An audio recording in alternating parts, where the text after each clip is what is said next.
Bonsoir et bienvenue à tous dans cette session d'information sur Gabon News. À la une ce soir, un fait marquant dans l'actualité de ce jeudi, notamment avec cette déclaration de la démission de l'ancien ministre d'État et secrétaire général du Parti démocratique gabonais, Jacques Adiaino, a annoncé ce matin son départ du Parti démocratique gabonais au cours d'une conférence de presse. Les raisons de ce départ dans un instant.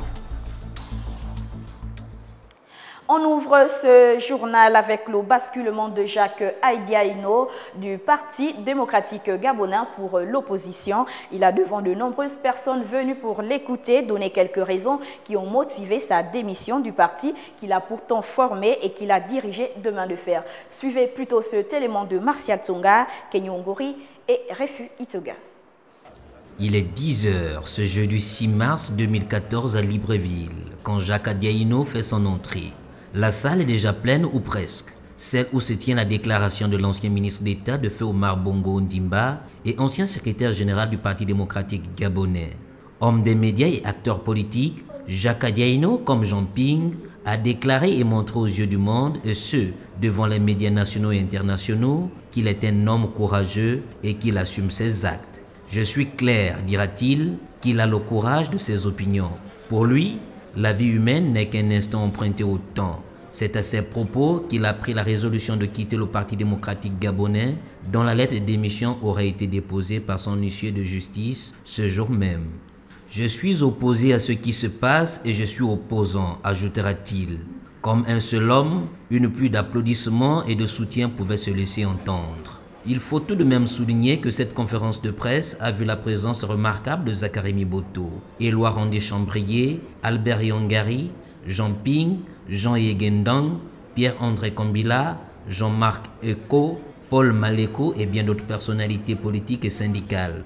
Présente à cette conférence de presse, la jeunesse a été interpellée à ce noble combat, celui de préserver la démocratie chèrement acquise, l'arrivée à l'alternance politique, et surtout à la préservation de la dignité.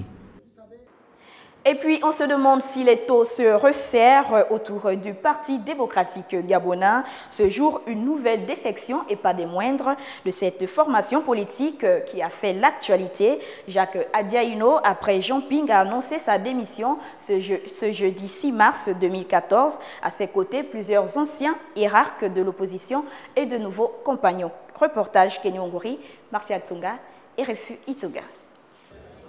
C'est un blocus très solide qui se forme progressivement en face du Parti démocratique gabonais au pouvoir. Après la récente défection de Jean Ping, ancien président de la Commission de l'Union africaine et ministre de l'Air Omar Bongo Ondimba, le tour est venu à l'ancien leader du 4e arrondissement de Libreville, Jacques Adiaino, d'animer ce jour une conférence de presse. Comme vous le savez, j'ai été un acteur majeur et actif, tant dans le PDG qu'au sein de l'État.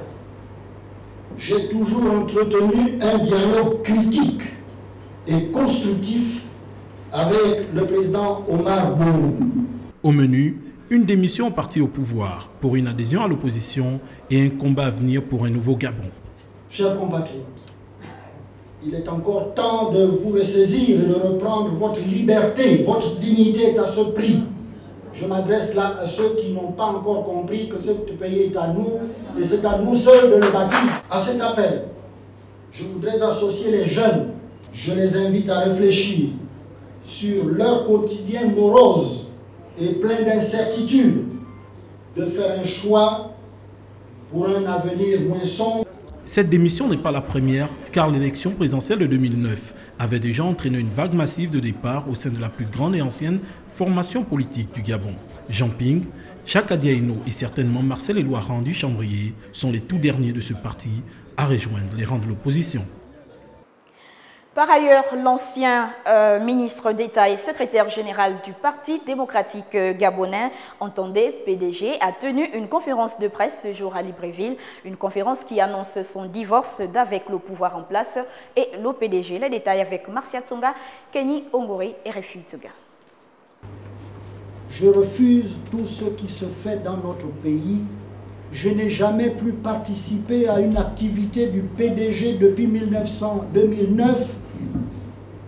Et vous ne me voyez pas comme quelqu'un qui a faim, puisqu'on dit ça. repartir au PDG et être dans la majorité présidentielle. Durant les 4 ans de gestion du pouvoir d'Ali Bongo Ondimba, Jacques Adiaïno a observé religieusement les secrets des choses cachées. Il était temps pour lui de sortir de l'ombre et du silence.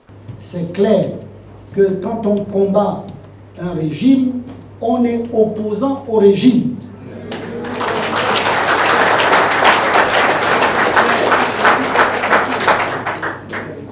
On n'a rien contre qui que ce soit. Les hommes, nous restons des frères et des sœurs. Malheureusement, en Afrique, on considère qu'on devient des ennemis. Plusieurs témoignages ont couronné la sortie de l'ancien baron du PDG, dont les anciens ministres de l'époque Leyomba et Omar Bongo Ondimba, à savoir Paul Malekou, Banjan Ondo, Zakari Miboto et Albert Yongari. En bref et en image dans ce journal, le deuxième jour de la visite de travail de Sa Majesté le roi Mohamed VI du Maroc au Gabon a vu la signature d'une convention de partenariat stratégique Maroc-Gabon dans le domaine des engrains. Cela s'est passé à la présidence de la République en présence des deux chefs de l'État. Clôturons ce journal avec cette triste nouvelle. Le maréchal du roi Dieu est mort. De son vrai nom, André Ondomba. Il a initié dans Libreville une forme de communication fixée sur les murs et parapets et dont le contenu reste inaccessible. En effet, l'homme était schizophrène. Un film de Nathalie Pontalier lui a été consacré il y a plus de 2 ans, comme pour rappeler à tous que les malades mentaux sont exclus de la société. Sans Pérodumba. Après 3 décennies de schizophrénie, de mendicité et finalement de rejet par l'État gabonais, le maréchalat du roi Dieu, qui a marqué de son empreinte les murs et parapets de la capitale gabonaise, a rendu son âme. La réalisatrice qui lui a consacré un film nous en a parlé il y a tout juste 1 an. André, il est hors de notre monde, comme lui-même il dit, il est au zénith. Il n'a pas, il n'a pas les mêmes aspirations que nous. Lui, son quotidien, c'est de répondre à ces mythologies, aux ordres, comme il dit, qui lui sont dictés par l'au-delà. Au-delà de ça, il a des problèmes. Il a des problèmes financiers, quoi. Il ne peut pas toucher sa pension. Il y a certains trucs où c'est lui-même qui doit aller signer les choses. Enfin, c'est assez difficile pour une personne malade mentale qui a déjà une maladie de se prendre en charge, quoi. André Ondomba, de son vrai nom, était infirmier. Après avoir plongé dans cette forme de folie, il a tout perdu ou presque, dont sa pension alimentaire. La vie était certes difficile pour lui, mais il restait généreux. Qu'est-ce que tu garderais de lui aujourd'hui? Sa générosité. Sa générosité. Une fois qu'on passait la journée ensemble, il voulait bien m'offrir un verre, il était content de me voir. C'était un monument de l'écriture publique de la capitale gabonaise qui tient sa révérence. C'était un visage de Libreville qui s'en va. Son œuvre durera encore quelques années inaccessible avant que les coups de peinture les effacent définitivement. Voilà, point final à cette session d'information. Merci de votre aimable attention. L'actualité se poursuit sur www.gabonnews.com. Au revoir et à demain 20h.